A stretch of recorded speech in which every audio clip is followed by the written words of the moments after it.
Salut! Hey!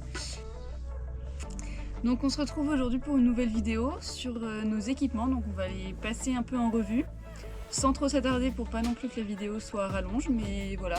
Et surtout, si vous avez des questions sur les équipements qu'on va vous présenter, il ne faudra pas hésiter à nous les poser ou à nous demander des détails, etc. Voilà, let's go! Let's go! Du coup, on va vous présenter nos sacs rapidement pour pas trop s'attarder sur le sujet. Du coup, moi, c'est un Osprey Farpoint 55 litres. Il y a deux petits trucs que j'aimerais vous dire dessus. Donc, un des avantages, c'est que j'ai mon petit sac qui s'accroche sur le gros. Donc, qui s'accroche d'une part avec une fermeture tout du long. Donc, ce qui au final me fait un sac complet. J'ai une fermeture aussi qui permet de cacher mes sangles et ça c'est plutôt pas mal pour l'avion ou quand on prend les bus de nuit ou des choses comme ça, c'est pas mal. Avec une armature assez solide ici. Et quand je décroche mon petit sac, du coup, comme ceci, et ben ça me fait le petit sac de la journée pour juste aller marcher, faire des petites randos ou quoi.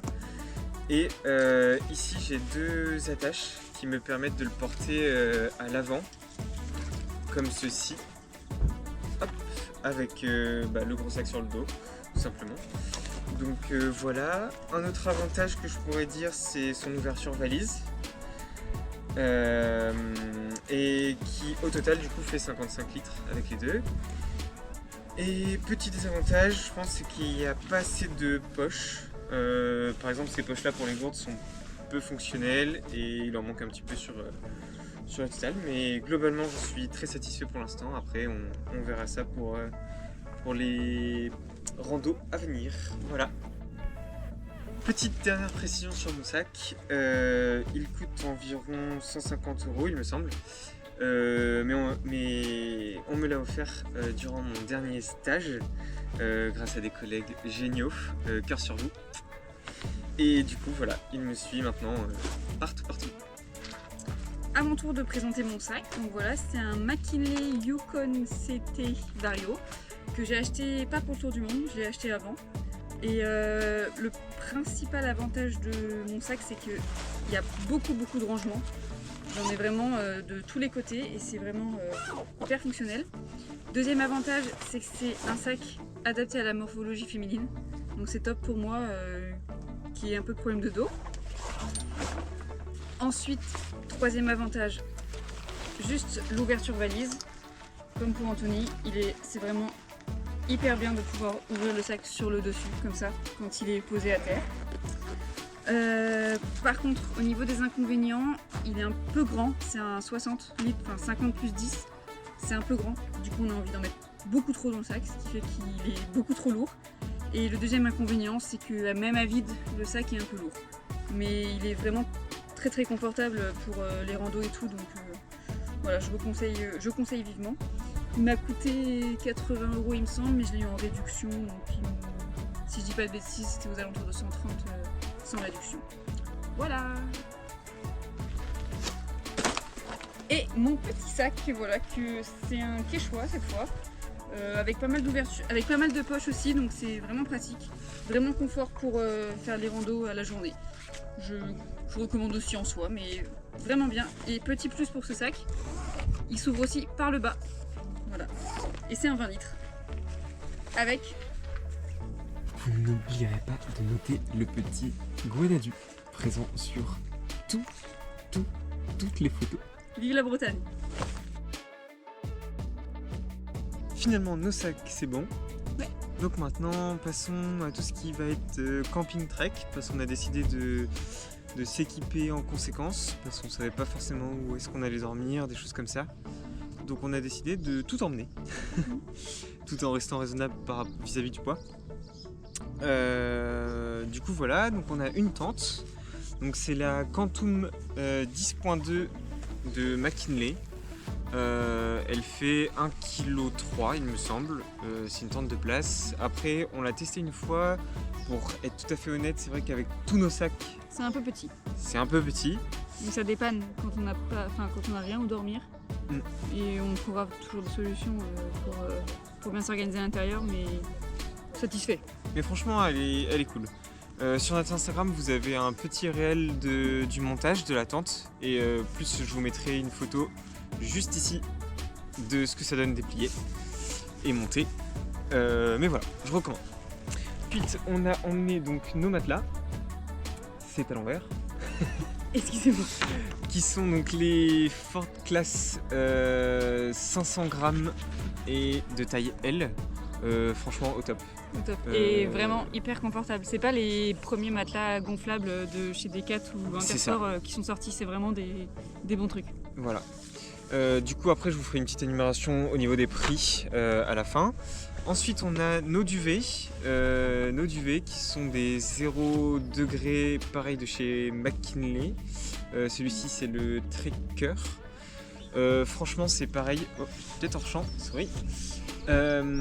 Franchement, celui-ci, c'est pareil. Ils sont vraiment top. Rapport qualité-prix, poids, dimension. Ah, c'est incroyable. On n'est pas trop mal. Et ils sont vraiment, ils sont pas hyper chauds.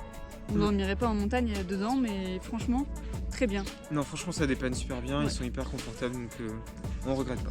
Non, clairement pas. Ensuite, on a emmené des sacs à viande. Nos sacs à viande, j'ai pas trop la référence. Des draps de soie ou autre. C'est Decathlon. C'est Decathlon, parce que c'est ceux des parents de Cécile qu'on a empruntés du coup. Voilà, donc ils font 350 grammes chacun. Donc franchement, c'est pareil. Après, on n'a pas dormi dedans encore. Pas encore, mais en fait, ça se met à l'intérieur d'un duvet pour avoir une épaisseur supplémentaire. Et c'est assez efficace malgré la finesse du drap. Après, c'est vrai que c'est quelque chose qu'on peut peut-être utiliser aussi sur nos prochains pays comme l'Asie ou quoi. Ça. On dormira sans sleeping bag, mais seulement avec le drap de soie, donc peut-être qu'on verra ça par la suite. Nous avons ces gourdes Yuma Green. On a un petit code promo si vous voulez de 15% que je vous affiche juste ici, mais je vous mettrai un lien aussi dans la description. Donc comment ça fonctionne? Elles sont vraiment hyper pratiques. C'est des gourdes filtrantes. Ce sont des gourdes filtrantes, exact. Et du coup ça se présente comme ça, donc elles sont vraiment hyper malléables. On peut les rouler pour pouvoir les attacher comme ceci, voilà.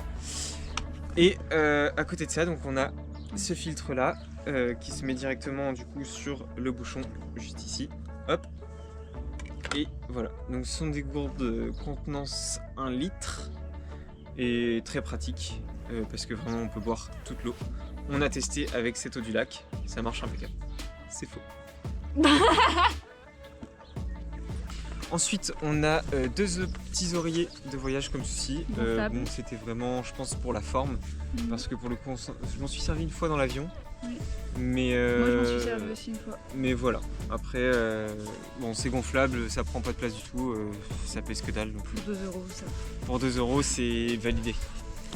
Et ensuite, on a nos petits kits qu'on appelle. Donc, on a un petit kit de couture qui nous a servi. Il me semble que tu as rafistolé ma banane. Oui, mais moi, je me suis servi aussi 2-3 fois déjà. Voilà. Ensuite, on a petit kit mousqueton, briquet, couteau, cuitochette. Opinel. Oui, Opinel, pardon. Petite couverture de survie aussi, on a. Et une corde. C'est tout pour le kit de survie. Et une corde, ça sert à tout. À accrocher du linge ou à fixer un sac. C'est hyper utile d'avoir une corde dans ses affaires quand on part en tour du monde. Donc voilà, franchement ça c'est, on va dire, l'aspect un peu camping de tout. Pour un petit aperçu des prix, la tente nous a coûté 199 €, notre duvet nous a coûté 65 € et notre matelas 50. Donc c'est pas exagéré pour la qualité que c'est.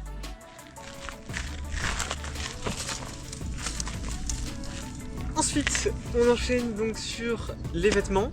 Les vêtements, on a voulu faire quelque chose de très minimaliste. Déjà parce qu'on n'avait pas trop de place, mais ensuite pour pas que ce soit trop long non plus.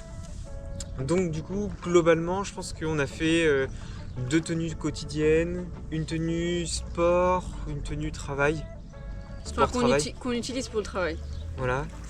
On a nos sous-vêtements, maillot de bain. Une tenue de nuit. Une tenue de nuit. Et voilà. Je pense qu'on a fait le tour. Et des accessoires du type manteau, casquette, Oui. bonnet, mais voilà, ça s'arrête là. Voilà. Et je me permets de faire une petite parenthèse. Niveau des vêtements, on a la marque Né pour Plus qui nous a suivis pour notre projet. Donc bon, c'est pas un partenariat rémunéré ou quoi que ce soit. Simplement une marque qui nous a envoyé des vêtements pour notre périple. Donc on se permet aussi d'en parler. Elle nous a envoyé 2 pulls, 2 bonnets et 2 paires de chaussettes. Et franchement, on en est très contents. Il faudra qu'on vous fasse une petite story sur Instagram pour vous présenter un peu mieux les pulls et le reste. Mais très content jusqu'à présent, le pull n'a pas bougé alors pourtant les lessives tournent parce qu'on n'a pas grand chose à se mettre sur nous. Mais du coup voilà. Et pour les chaussures, on a simplement une paire de chaussures de randonnée chacun. On a une paire de de chaussures de ville entre guillemets qu'on met un peu tout le temps. C'est des New Balance qui sont top. Et on a Antoine une paire de claquettes, j'ai une paire de tongs. Ça nous sert un peu pour en tant que chaussons pour aller à la douche, etc. Mais voilà, c'est tout pour les chaussures.